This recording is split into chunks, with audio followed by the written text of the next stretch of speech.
Glenda and Joe.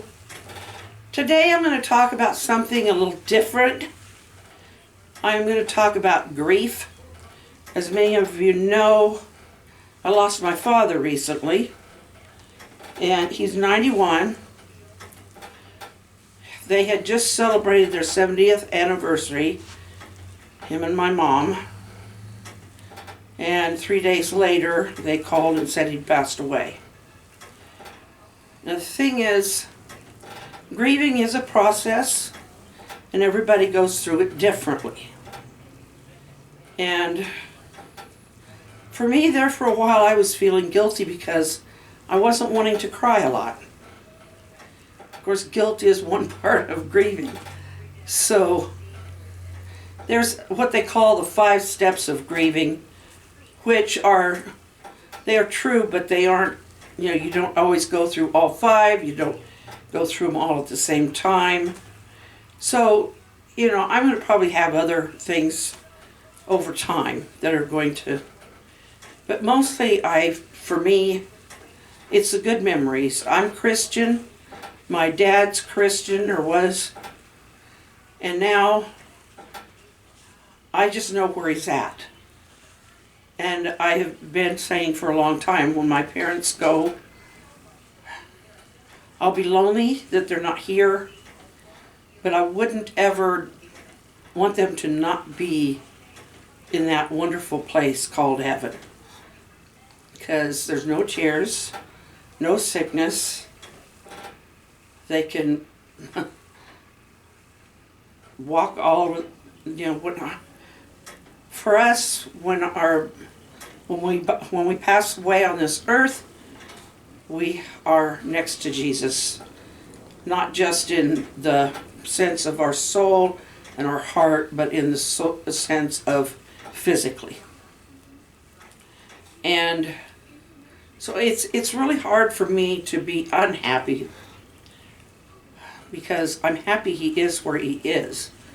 It was a bit of a shock at first, but not everybody's going to feel that way. I know even in my own family, there are some who are grieving harder, and it's nothing wrong with that. It's just, we all grieve differently.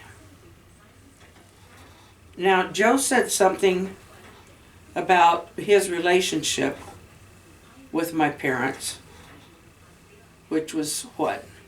Well, my mom died when I was 35 years old. A year later, my real dad passed away. And I've known Glenda's parents for 45 years, so actually they've been parents to me longer than my actual parents were.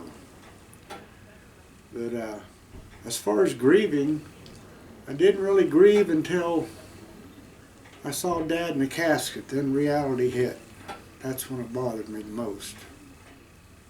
And during the funeral, of course, you got people crying behind you and everything else. That makes me cry. So, but I guess, like I said, the reality didn't hit me until I actually saw him in the casket. Then it hit.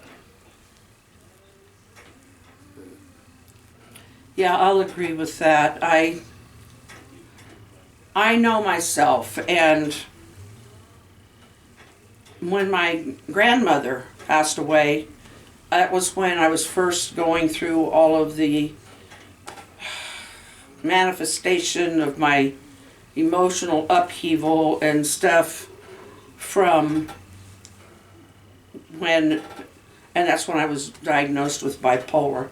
My doctor didn't think it would be good emotionally for me to go to the funeral, but I said I've got to go, because it's not going to be final for me unless I see their body in that casket.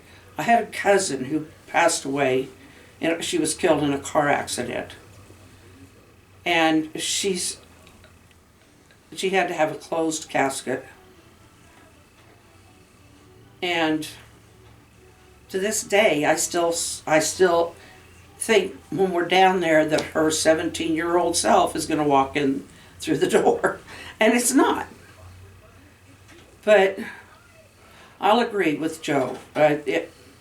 that's when it became most real for me, was when I saw Dad in the casket.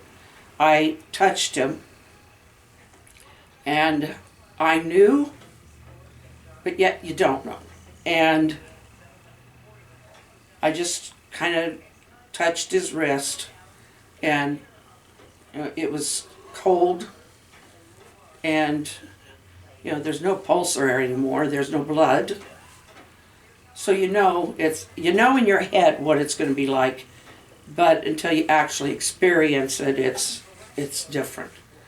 Now, one thing I think that got me through the funeral better, without, I had tears, but not as many, was because my mom, she's doesn't speak very well or very much anymore, but she was very aware of what was going on, and they sat her beside me in her wheelchair in the aisle, and I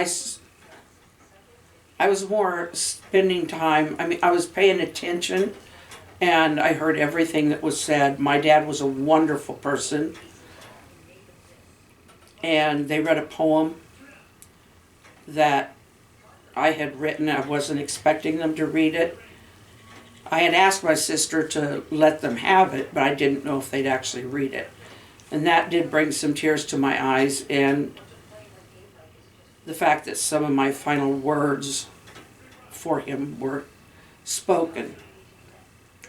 But I was tending to Mom most of that time and to her reactions, and I knew she knew exactly what was going on. She did point to the casket once, and she did look at him several times. So I was just kind of watching her and making sure that she was consoled, and I think that probably got me through the funeral more than just about anything.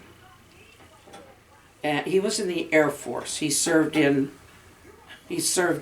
Alaska, flew in Underwood. He was in, that was one of the jokes that he made in a letter that they read, that he had joined the Air Force, and when he was in Alaska, he flew in Underwood, which is actually a typewriter. He wasn't able to be a pilot. He had a hand injury that kind of kept his hand like that. So they didn't let him fly, but he was kind of a little bit of a jokester that way sometimes. It was kind of unexpected, though, a lot of times, wasn't it, with Dad? A lot of his jokes were a little unexpected. But he was good at numbers when he went to New Mexico. Yes, he was. He was good at numbers, so they put him behind a desk down there when he got transferred to New Mexico. Yeah. He was such an example for Joe. Yeah. He was, his dad's wisdom was, and spirituality was so deep. But that's kind of what we wanted to talk to you about. I'm still wanting to be on a positive note, but what I want to do is relate and let you know that if you grieve, it's okay to grieve. And if you don't cry, that's okay. If you might cry later on, or you might, if you're just glad that they're not in a painful body anymore, then that's okay. It's however you process it. I probably will feel some anger at some time, but I don't know that I will. I mean, he was 91. It was the shock of being just 3 days after they celebrated their 70th anniversary, and his birthday was on February 27th that he passed, and his 92nd birthday would have been March 20th. My mom's 90th was on March 18th.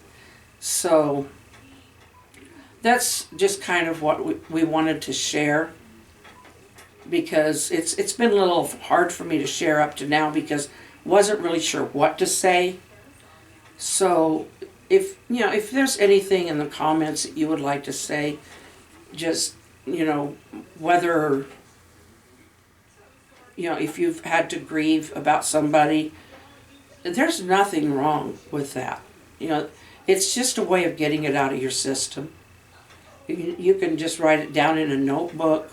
I kind of journal to the camera. That's my best way of journaling, because I'm a writer, and when I write things down, they become a part of my psyche, I guess. I don't know. So that's it, and I'd like to wish you all a very good night, and we've got love in our hearts and love for you, and please do smile and wave at somebody, because somebody out there needs that kindness and an acknowledgement, and that's what the wave does, is acknowledges them. So a lot of people feel invisible, especially these days, so just let them know you see them. And we'll talk to you tomorrow. Love you all. Good night. Right.